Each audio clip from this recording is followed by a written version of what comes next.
3 Millennia. After Earth's Erasure Story. Part 1. The Galactic Council chamber stretched across 17 kilometers of polished crystalline floor, its walls reaching into the artificial atmosphere where bioluminescent clouds drifted like living decorations. Representatives from 800 civilizations filled the vast space, their forms ranging from the ethereal gas beings of Nexar Prime to the crystalline hive minds of the Outer Rim. At the center of this cosmic assembly sat the High Arbiters, beings so ancient that some had witnessed the birth of stars. Admiral Thessa Korvik of the Zentauri Federation adjusted her ceremonial robes as she approached the speaking platform. Her species had held the rotating chair of the Council for the past standard year, a position of immense prestige that her people had worked centuries to achieve.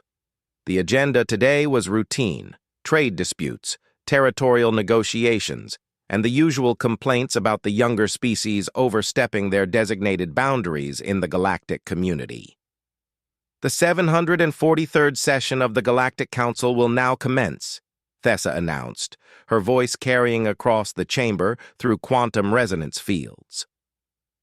First order of business concerns the mining rights dispute between the Vorthan Collective and the Silicon Brotherhood regarding the asteroid fields of Sector Gamma 7. The proceedings continued with methodical precision. The Galactic Council had maintained order across the galaxy for over 10,000 years, establishing laws that governed everything from interstellar commerce to the elevation of primitive species to galactic citizenship.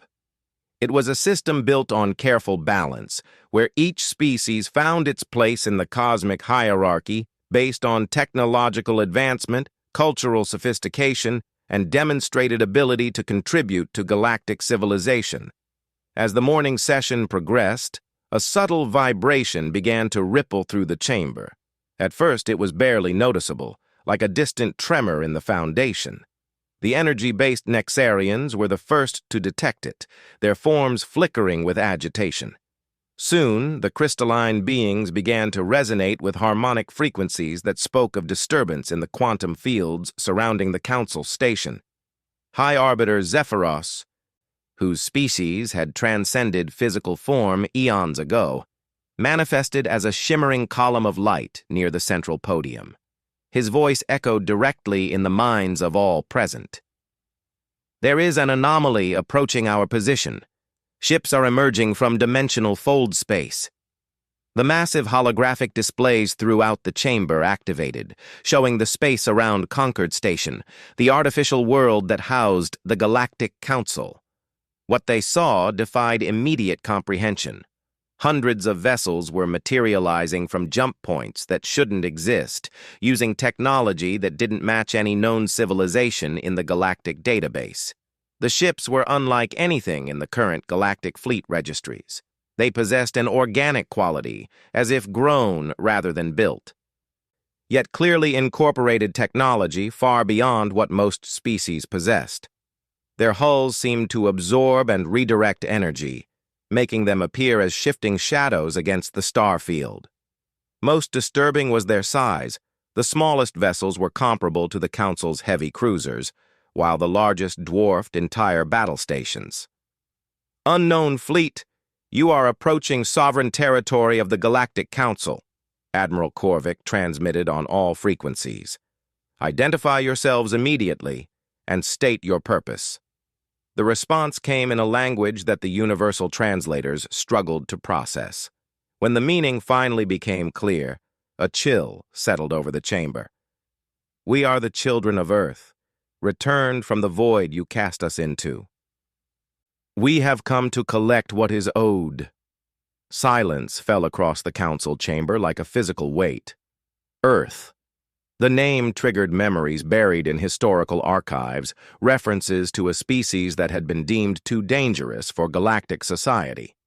The humans had been discovered 3 millennia ago during the Council's expansion into what was then called the local cluster. Initial contact had gone catastrophically wrong. High Arbiter Malixis one of the few beings old enough to have been present during those ancient events, spoke with a voice like grinding stone. "This cannot be. The humans were eliminated. We saw their world burn." "You saw one world burn," came the reply from the human fleet. "Did you think we kept all our eggs in one basket?" The lead human vessel began to move closer to the station, and the Council's defense networks activated automatically. Energy barriers sprang to life, while automated defense platforms emerged from hidden positions throughout the station's superstructure. The show of force was impressive. Enough firepower to reduce a small moon to cosmic dust. The human ship didn't slow down. Instead, something extraordinary happened. The vessel seemed to phase partially out of reality, passing through the energy barriers as if they were mere suggestions. The defense platforms fired, their weapons calibrated to destroy any known form of matter or energy. The beams struck the human ship and simply vanished, absorbed into the hull without causing any visible damage. In the council chamber, panic began to spread among the representatives. Species that had never known fear in their millennium-long lifespans found themselves experiencing the emotion for the first time. The humans weren't supposed to exist. They had been classified as a Category 5 extinction risk and dealt with accordingly. Yet here they were, wielding technology that made the Council's greatest achievements look primitive. Admiral Korvik struggled to maintain order. "All ships maintain defensive positions. Do not engage unless fired upon." She opened a private channel to the High Arbiters. "What exactly happened to the humans? The historical records are classified beyond my clearance level." High Arbiter Zephyros materialized beside her, his form flickering with what might have been uncertainty. 3,000 years ago, humanity was discovered by a Council exploration fleet. Initial contact protocols were followed, but the humans proved problematic. They advanced too quickly, adapted too readily to galactic technology. Within 50 standard years, they had reverse-engineered quantum drives and were spreading across multiple star systems. "That doesn't sound like grounds for extinction," Korvik replied, though she was beginning to understand the implications. "No," Zephyros continued, "but their behavior patterns were. They didn't respect the established order. They treated other species as equals rather than accepting their place in the galactic hierarchy. Worse, they began forming alliances with younger species, encouraging them to demand better treatment. They were disrupting the balance that had maintained galactic peace for thousands of years. The human fleet had now formed a perfect sphere around Concord Station, their ships holding position with mathematical precision. The lead vessel opened a communication channel, and the council chamber's main display activated to show the interior of the human ship's bridge. The being that appeared was recognizably human in basic form, but clearly evolved beyond the species that had been cataloged millennia ago. Taller, with features refined by genetic mastery, the human wore no uniform or decoration of rank. Most unsettling were the eyes. They held an intelligence that seemed to pierce through the display and evaluate each council member individually. "I am Admiral Sarah Chen, speaking for the Terran Exodus Fleet," the human announced. "We represent approximately 4 billion human souls who have spent the last 3,000 years preparing for this moment." High Arbiter Malixis stepped forward, his ancient form crackling with barely contained energy. "Impossible. We sterilized your homeworld. We tracked your colony ships and destroyed them all." Admiral Chen smiled, and there was nothing pleasant in the expression. "You tracked the ships we wanted you to track. You destroyed the colonies we allowed you to find. Did you really think a species clever enough to reverse engineer your technology in 50 years wouldn't have contingency plans?" The implications hit the council like a physical blow. For 3 millennia, they had believed the human threat neutralized. They had even used the pacification of Earth as an example to younger species about the consequences of challenging established order. Yet all this time, humanity had been out there, growing stronger, planning their return. "What do you want?" Admiral Korvik asked, though she suspected she already knew the answer. "Justice," Chen replied simply. "You murdered billions of innocent people because we refused to bow to your galactic caste system. You destroyed our homeworld because we dared to suggest that intelligence and potential weren't determined by how long a species had been part of your little club. You were disrupting galactic stability," High Arbiter Zephyros interjected. "The Council maintains order across 800 civilizations. Your species' behavior threatened that order. Our species' behavior was to treat our neighbors as equals and help them achieve their potential," Chen shot back. "If that threatens your order, then perhaps your order needs to change." The human admiral gestured, and the display shifted to show detailed sensor readings of the human fleet. The energy signatures were off the charts, displaying power levels that exceeded anything in the Council's database. Worse, the scans revealed that the human ships were equipped with weapons that operated on principles the Council's best scientists couldn't even identify. "We've had 3,000 years to prepare," Chen continued. 3,000 years to grow stronger, to develop new technologies, to build alliances with other species you've deemed unworthy of full galactic citizenship. We've been busy." As if to emphasize the point, space around the station began to shimmer as more ships emerged from what appeared to be pocket dimensions. These weren't human vessels. The designs were clearly from other species, but they flew in formation with the human fleet. The Council's sensors identified ships from the Kythera Collective, a species relegated to third-class status for their pacifist philosophies. There were vessels from the Mechanist Union, restricted to specific sectors because their cybernetic society made other species uncomfortable. Dozens of other civilizations were represented, all species that the Council had marginalized or suppressed over the millennia. "You've formed an alliance," Admiral Korvik observed, her voice barely steady. "We've formed a coalition of the willing," Chen corrected.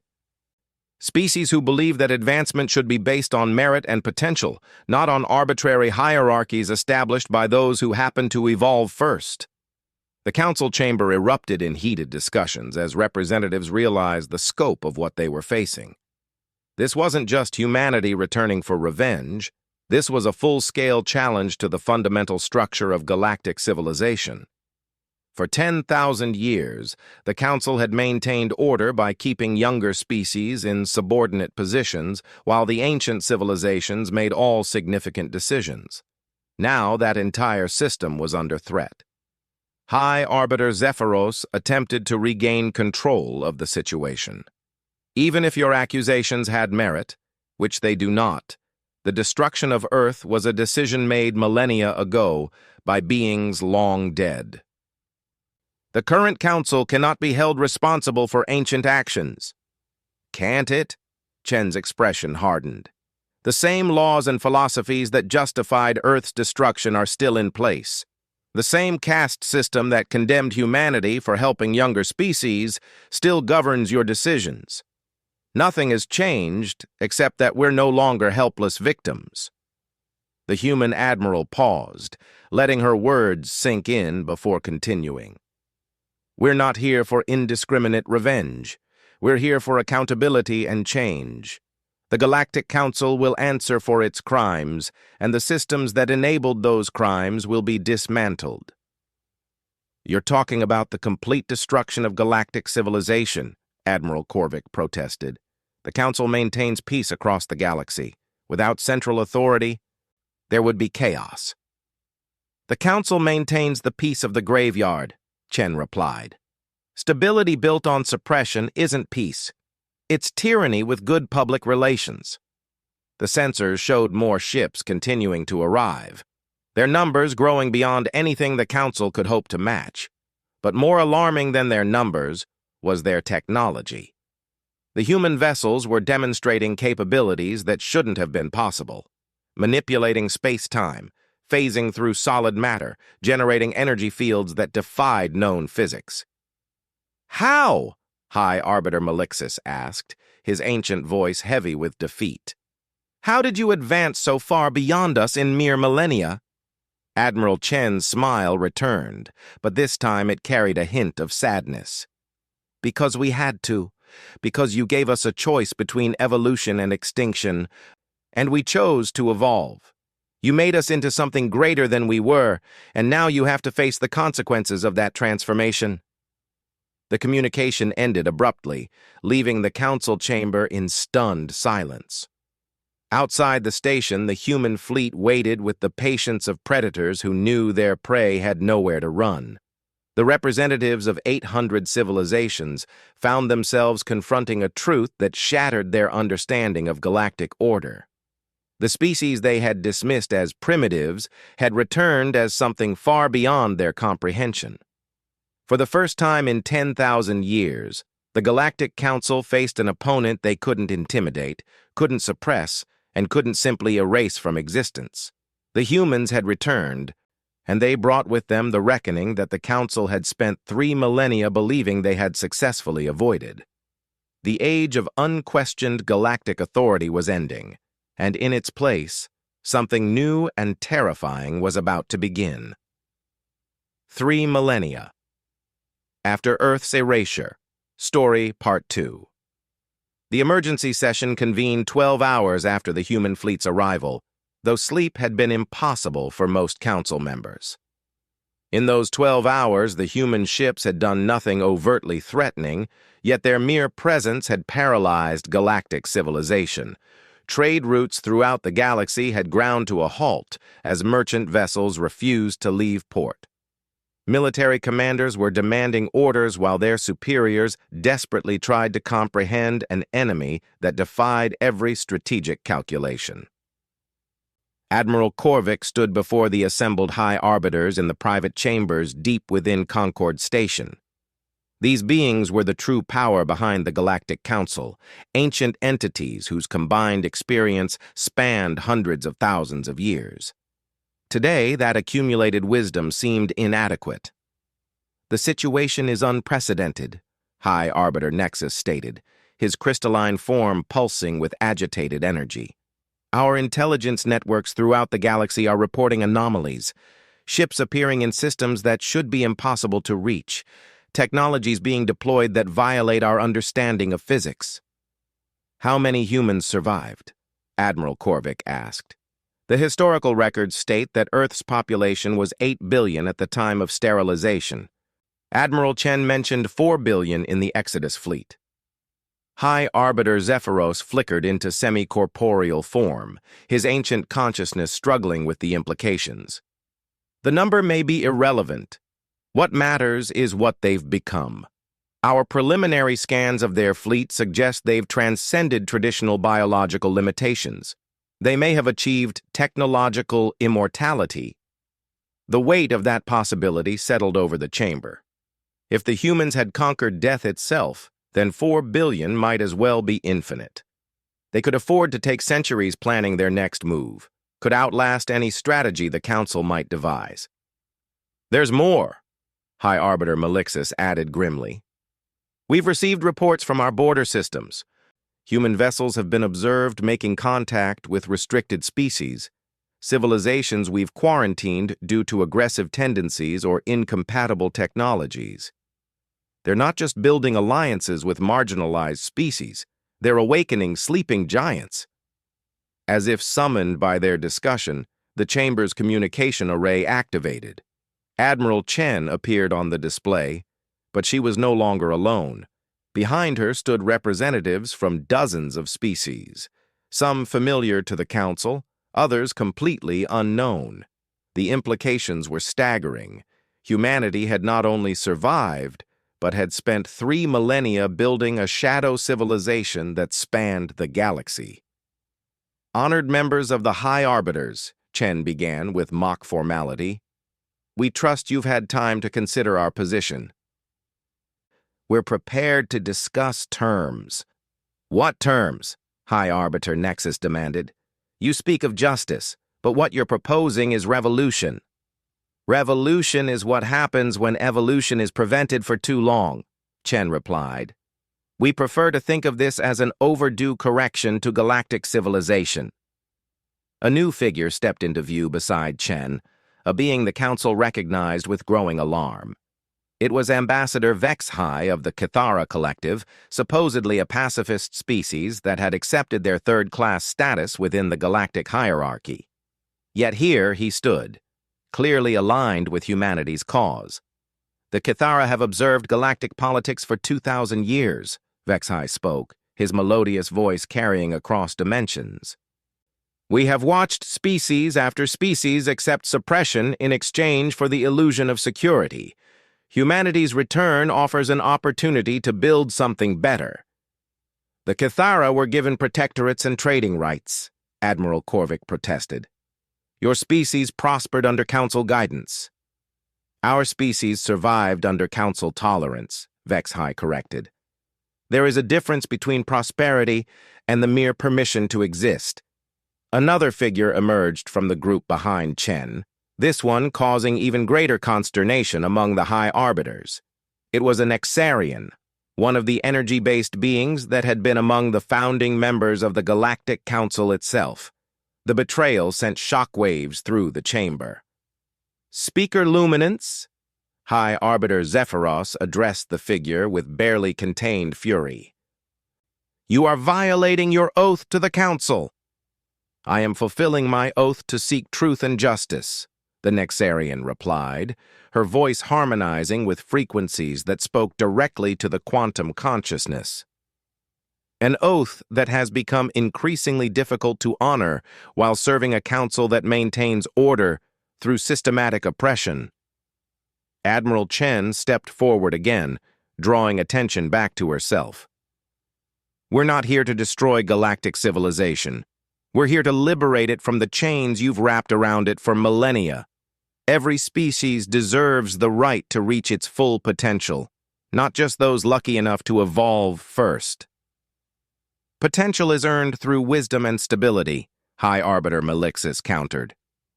Young species lack the perspective necessary for galactic responsibility. Young species lack the opportunity to develop that perspective, Chen shot back. How can they prove their wisdom when you prevent them from accessing the knowledge and resources necessary to grow? It's a closed system designed to maintain the status quo. The display shifted to show a holographic map of the galaxy, but not as the Council knew it. This version highlighted the true distribution of resources and technology, revealing patterns that had been carefully hidden from public knowledge. The most advanced technologies, the richest systems, the greatest opportunities for development, all concentrated among the ancient species that controlled the Council. This is what you call natural order, Chen continued. But it's actually the result of 3 million years of systematic resource hoarding and knowledge suppression. You've created an artificial hierarchy and convinced everyone it's the natural way of things. The evidence was damning. Younger species were consistently directed away from the most promising research paths. Their development guided into channels that made them dependent on Council oversight.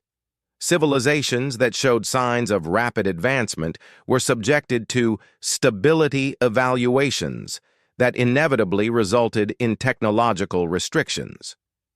Even if your accusations were true, High Arbiter Nexus said, his crystalline form resonating with defensive harmonics, the alternative you propose is chaos, without guidance. Younger species will develop weapons that could threaten all life in the galaxy.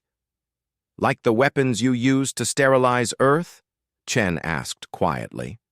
The same council that preaches responsibility about dangerous weapons is the one that turned an entire world into radioactive ash because its inhabitants refused to submit to artificial limitations. The silence that followed was deafening.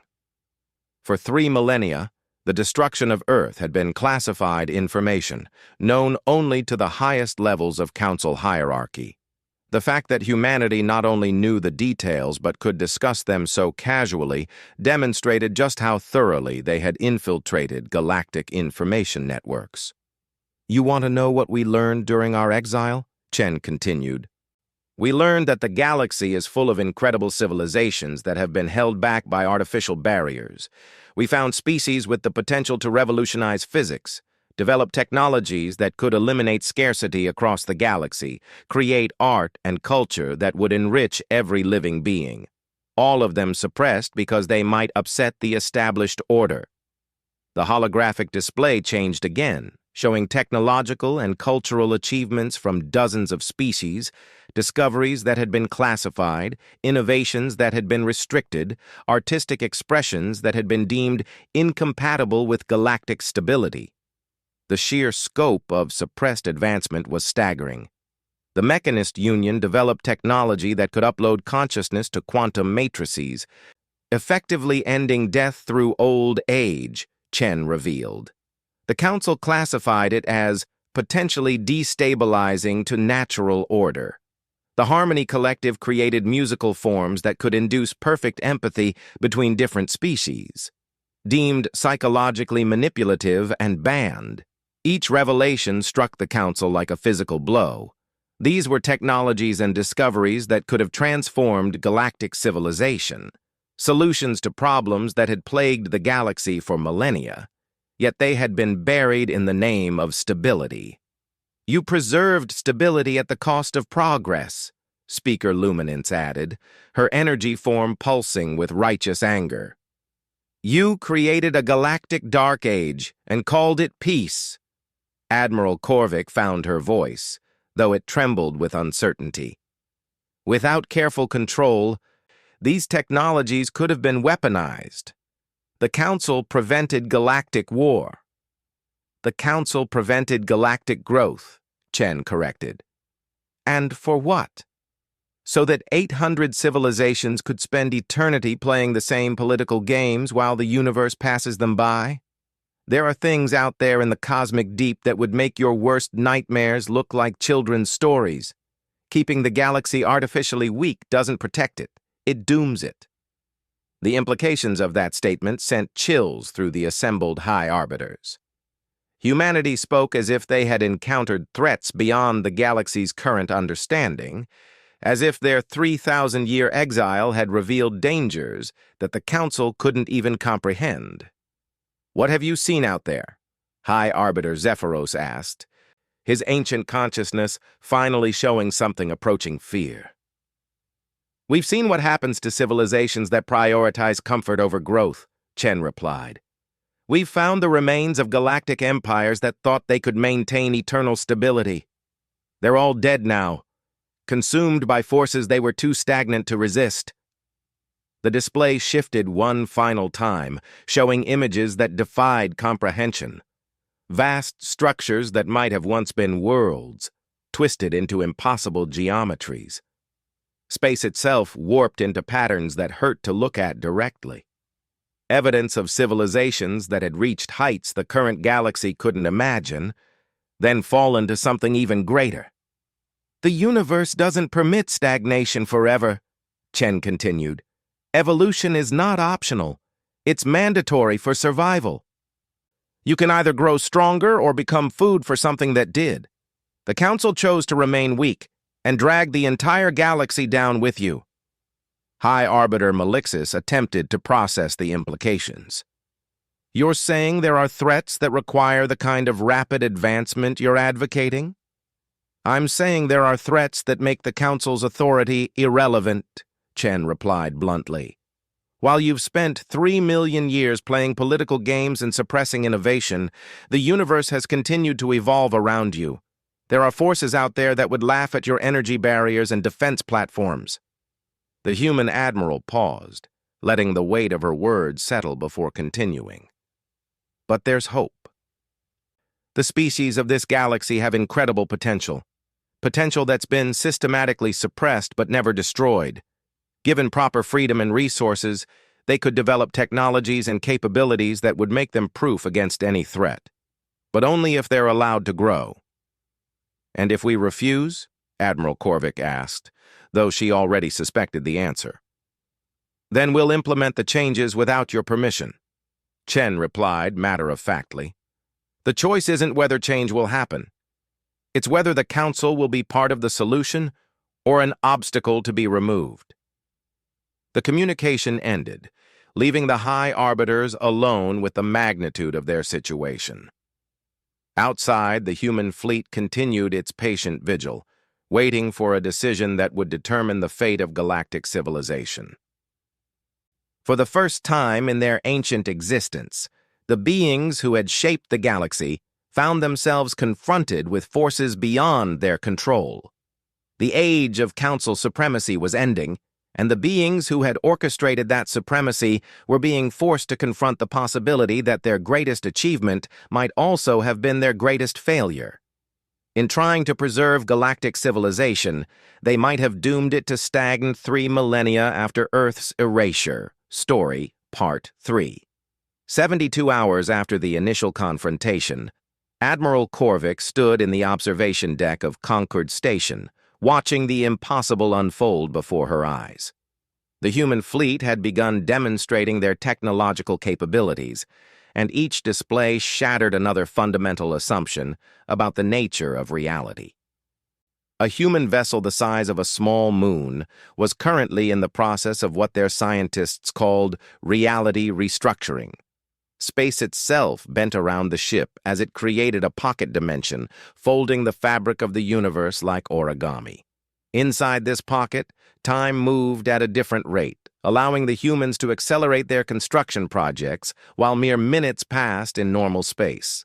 In those few minutes, they had built what appeared to be an entire city floating in space. "It's not just advanced technology," Dr. Caney, the station's chief physicist, reported with a voice that trembled with awe and terror. "They're manipulating the fundamental forces of existence itself. They've found ways to rewrite the basic laws of physics in localized areas." The demonstration wasn't meant as a threat, Admiral Chen had explained. It was an illustration of what was possible when artificial limitations were removed from scientific advancement. The humans weren't just offering to reform the galactic government, they were offering to transform the very nature of existence for every species in the galaxy. In the council chamber, the debate had raged for 3 straight days. Representatives who had never questioned the established order found themselves forced to confront uncomfortable truths about their society. The evidence humanity had presented was overwhelming, not just about past injustices, but about the opportunities that had been lost to enforced stagnation. "The humans claim they can extend our natural lifespans by thousands of years," Representative Zorith of the Canarian Assembly was saying. "They offer technologies that could terraform dead worlds in decades instead of millennia. They speak of travel between galaxies as casually as we discuss interplanetary flight." "And at what cost?" demanded Senator Valix of the Rigid Hierarchies faction. "They're talking about fundamental changes to the nature of galactic civilization. There would be no stability, no order, no predictable future." "There would be growth," countered Ambassador Kell of the Progressive Alliance. "For the first time in 3 million years, our civilizations would have the chance to reach their true potential." The chamber erupted in arguments that had been brewing beneath the surface for millennia. Species that had accepted their designated roles were beginning to question why those roles had been assigned. Civilizations that had been told they weren't ready for certain technologies were demanding to know who had made that determination and by what right. In the High Arbiter's private chambers, an even more intense debate was taking place.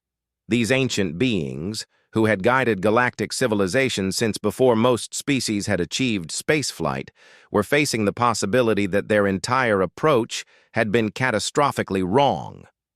"We maintained peace for 10,000 years," High Arbiter Nexus insisted, his crystalline form flickering with agitation.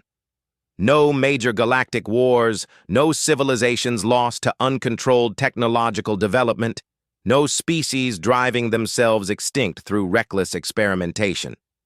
"We maintained the peace of the graveyard," High Arbiter Malixis replied, using the same phrase Admiral Chen had employed.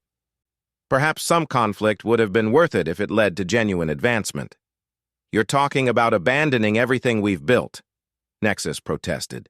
"We're talking about acknowledging that what we built was a prison," Speaker Luminance interjected, her energy form manifesting in the chamber. She had officially defected to humanity's cause. but the High Arbiters had allowed her to attend as a representative of the growing opposition movement. A beautiful, comfortable prison, but a prison nonetheless. The debate was interrupted by urgent communications from across the galaxy. Humanity's promises were being fulfilled in real time as their allied species began implementing technologies that had been suppressed for thousands of years. The Mechanist Union was offering consciousness transfer technology to anyone willing to volunteer for the procedure. The Harmony Collective was broadcasting their empathy-inducing music across open channels, allowing different species to truly understand each other for the first time. Most shocking was the news from the Outer Rim territories. Species that had been classified as pre-spaceflight were suddenly launching vessels that defied every known principle of propulsion. The humans had been secretly sharing knowledge with civilizations the Council had deemed not ready, and the results were astounding. "They're creating chaos," Admiral Korvik reported as she returned from monitoring the situation. "Every established protocol is being violated. Species are making contact with each other without Council oversight. Technologies are spreading without proper evaluation. The entire system of galactic governance is collapsing. Or evolving," corrected Dr. Thane, the station's xenosociologist. "What we're seeing isn't destruction. It's transformation. The rigid hierarchies that defined our civilization are dissolving, but they're being replaced by networks of cooperation and mutual advancement." The evidence supported his assessment. Instead of the chaos the Council had predicted, the galaxy was experiencing an unprecedented flowering of collaboration. Species that had never been permitted direct contact were forming alliances, sharing knowledge, and creating solutions to problems that had persisted for millennia. The planet Xerion, which had been slowly dying from atmospheric degradation for centuries, was restored to full habitability in 18 hours using a combination of technologies from 7 different species. The Void War veterans from the edge of the galaxy, who had been suffering from quantum radiation poisoning for generations, were completely cured using techniques developed by the supposedly primitive crystal singers of the inner systems.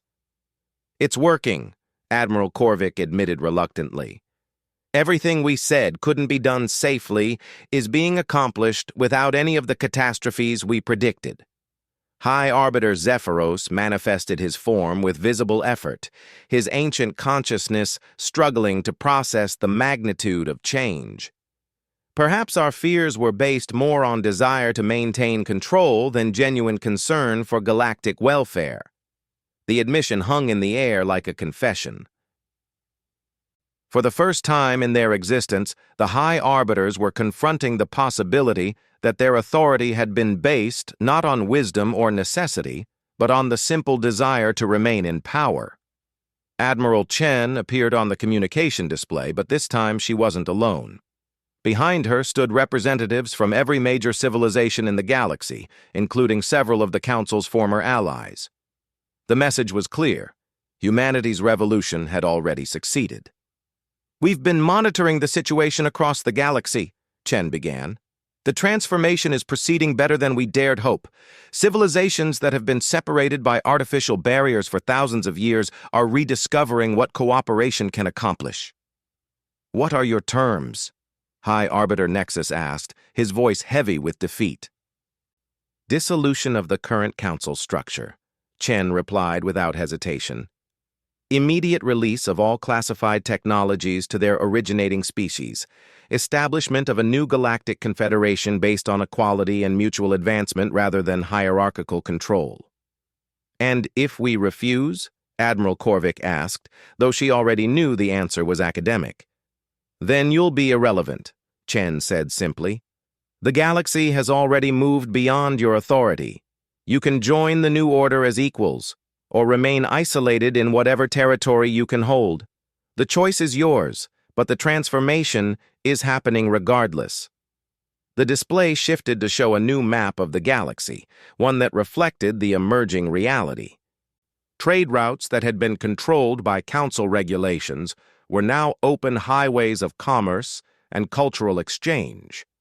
Research stations that had been restricted to approved species were becoming collaborative centers where dozens of civilizations worked together.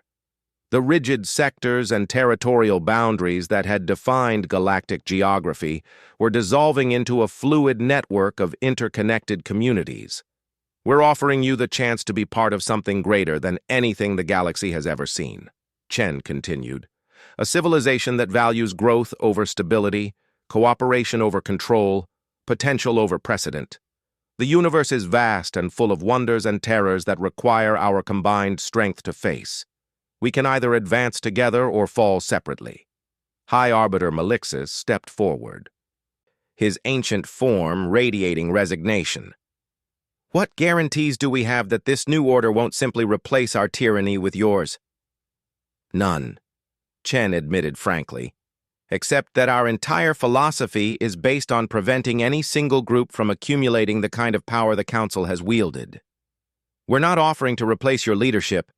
We're offering to eliminate the concept of galactic leadership entirely. The implications were staggering.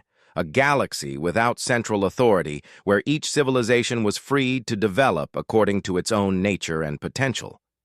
It was either the foundation for a golden age of advancement or a recipe for catastrophic chaos. There's something else, Chen added, her expression growing serious. Something we haven't told you about our time in exile. The threats I mentioned earlier, they're not hypothetical. We've encountered representatives of what lies beyond our galaxy, and some of those encounters were hostile. The display changed to show star maps of neighboring galaxies, marked with annotations in human script. Several galaxies showed clear signs of artificial modification. Their spiral arms twisted into geometric patterns that suggested massive engineering projects. Others were marked as dead zones, where no signals of any kind could be detected.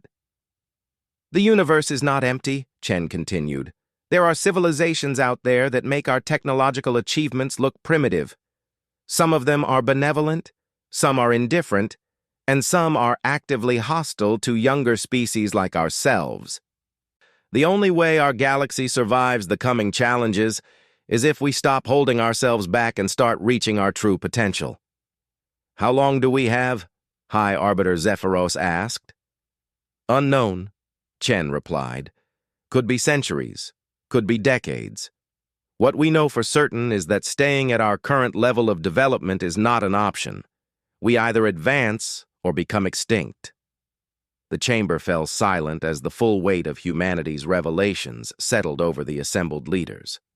Everything they thought they knew about their place in the universe had been shattered. The comfortable isolation of their galaxy was an illusion, and the stability they had fought to preserve was actually a death sentence. Admiral Korvik looked around the chamber at the representatives of 800 civilizations, seeing the same mixture of fear and excitement on every face. The old order was ending, that much was certain. What would replace it remained to be seen.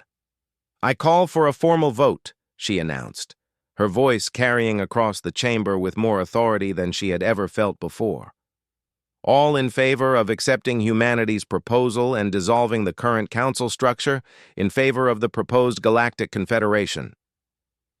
The vote was not unanimous, but it was decisive. 731 civilizations voted to embrace the new order. 69 voted to maintain the status quo. The age of the Galactic Council was officially over. As the session concluded and representatives began the complex process of transitioning to a completely new form of galactic civilization, Admiral Chen appeared one final time on the communication display.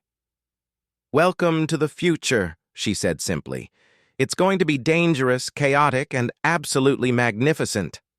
Outside Concord Station, the human fleet began to disperse, their ships heading to every corner of the galaxy to begin the work of transformation. But they were no longer conquerors or even liberators. They were partners in the greatest experiment in galactic history. The attempt to build a civilization based on unlimited potential rather than artificial limitations. 3 millennia after their homeworld was destroyed for refusing to accept their place in the galactic hierarchy, humanity had returned to tear down that hierarchy entirely.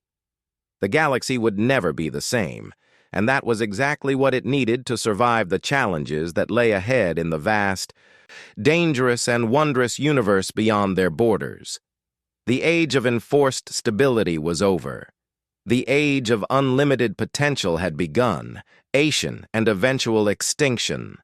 The humans had returned not just seeking justice for past wrongs, but offering salvation from future catastrophe. Whether the galaxy would accept that salvation willingly or have it forced upon them remained to be seen.